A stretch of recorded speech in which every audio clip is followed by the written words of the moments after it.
14-year-old Andrew Goring is headed for lunch with his mom. It's one of his favorite activities. Yet eating out wasn't always easy.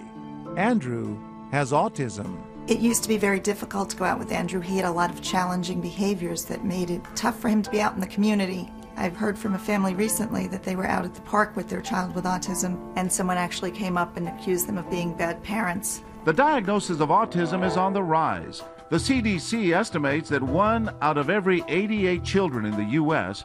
has an autism spectrum disorder. So we wanted to see for ourselves how people will react to a child who displays some of the disorder's most common signs. We set up our hidden cameras at the Chit Chat Diner in Hackensack, New Jersey. Actors are playing the role of the parents, the daughter, and the son with autism. Keeping things real is Andrew's mother, Lisa Gorin, who happens to represent Autism Speaks, the nation's largest autism science and advocacy group. As our scenario begins, Anthony, our 14-year-old actor, is already starting to attract attention. Eggs. Eggs. I want eggs. Eggs. Eggs. Repetitive language and behavior are classic signs of autism. I want eggs. My sister's got a lot of eggs. For the next several minutes, Anthony fidgets. He wanders around and generally ignores his parents' requests. Anthony, you want to come back here? Come on, let's go sit down. No one seems too bothered about his behavior. Sorry again. Except, that is, for this man. Excuse me. Can you just, we're in a public place here. Maybe he should go home, all right? Or can you control him? But he's an actor, too. And in the absence of any reaction from others, we ask him to respond the way some people unfortunately do. Anthony's father tries leveling with our disgruntled diner. He has autism. Okay. Is that what? But then, moments later, Anthony knocks his glass over. Oh, I'm sorry. I'm sorry. I'm sorry. I'm sorry. I'm sorry. I'm sorry. Maybe you should take him home. And that's when our diner's behavior draws attention. Maybe you should show a little discipline or something. He's out of control. This man looks like he wants to say something, but he's too horrified to speak. As other customers try to comfort the mom, this school teacher finally finds his voice. Turn around and shut your mouth. His outburst prompts others to offer some choice words of their own. Wait, keep your mouth shut. Eat and keep your mouth shut. You're the one disrupting everybody. You're upsetting the whole place. You're the one that's disrupting everybody. You know, if my son, I'm sorry, if my son were here, I would not want to be here in a public place if he were acting like that. Shut up. You know, forget it. Forget it. I just want to get my check. Guys, can I get my check? You know, this is my first time here. And with that, our diner walks out. Time to let everyone in on our secret. You caught me off guard, I gotta tell you. You caught me off guard. You okay now? You're in tears, huh? Well, why does it touch you? my heart went out to the kid, you know?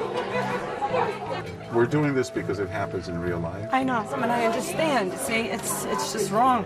I can't believe you guys did this. You were angry.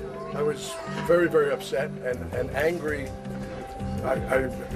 Being Italian, you get emotional. It just got me upset to see a child being treated this way. You weren't going to let it happen? Oh, no, he was going to go down quickly. I believe that. For Bob not to eat. He was quite upset. Now, if you're finding it hard to believe that anyone would mistake autistic behavior for misbehavior, listen to this. I'll tell you what autism is in 99% of the cases. It's a brat who hasn't been told to cut the act out. That's what autism is. Michael Savage hosts a nationally syndicated radio talk show that's heard by 10 million listeners a week. What do you mean they scream and they're silent? They don't have a father around to tell them, don't act like a moron, you'll get nowhere in life. Stop acting like a putz. His comments sparked protests from the autism community, and yet Savage insists the disorder is overdiagnosed. We reset the scene and run our scenario again, only this time we try to garner sympathy for our solo diner by having Anthony steal from his plate again. I'm sorry. What are you doing? I'm sorry. Your kid just stole a fry off my plate. I'm sorry. And again. Anthony? Hey, yo, dude, come on, what's going on? But no one seems too concerned. Excuse me. Am I off? Did you see what that kid did? Yeah, but I think he has a problem. That's all. What do you mean problem? What kind of problem is it? Like Asperger's or something. He looks perfectly normal to me. I mean, you know, why don't they take him home or something? Because they want him to learn how to eat in public. Any chance of our actors scoring points with this crowd is quickly lost when he offers the parents some unwanted advice. With all due respect, maybe you should be stricter parents. I mean, let the kid go home. Because that really is rude, what you're doing right now. I don't want to hear it. I want to hear nothing at all. You're being very rude and disrespectful to these people right here. I don't know you for nothing. You know, I don't know. But I have a little compassion in my heart, I'm sure along with everybody in this room. And you're being a jerk Why do you have to speak so loud? Okay? I don't, because you're embarrassing them. With that, we tell our family to get up and leave. We'll just try it another time. It's too upsetting. But this woman is determined to stop them. It's one person. I don't want you to leave. And then another woman chimes in.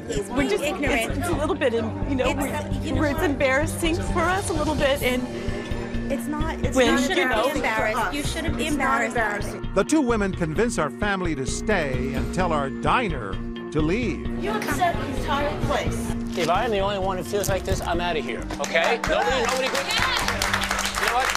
I'm not coming back here.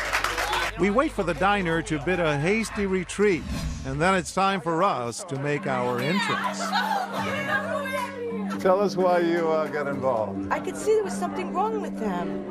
And that guy was just being so rude. And I'm like, God, this is like, where's the cameras? Because this is just like that show.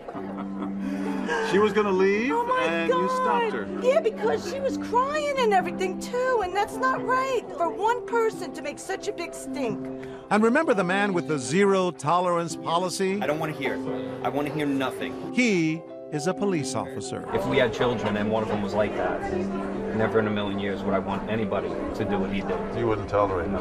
What if it bothers you a little bit? He's a little too loud. He drops things. So what? It's okay. You know what I mean? He has to be out in public, right? You can't put anybody in a bubble and just leave him there. The entire time our cameras were rolling, not one of the diner's customers was critical of our young actor's behavior. French fries. Or his parents' ability to control him. Perhaps it speaks to a growing awareness of autism's symptoms, or that more people know someone with the disorder. But for Lisa Goring, who remembers how difficult dining out with her son used to be, it's a day filled with compassion and understanding. The most touching thing for you today? Time after time that someone would come to the defense of the family and of the individual, really to make, every family a part of the community.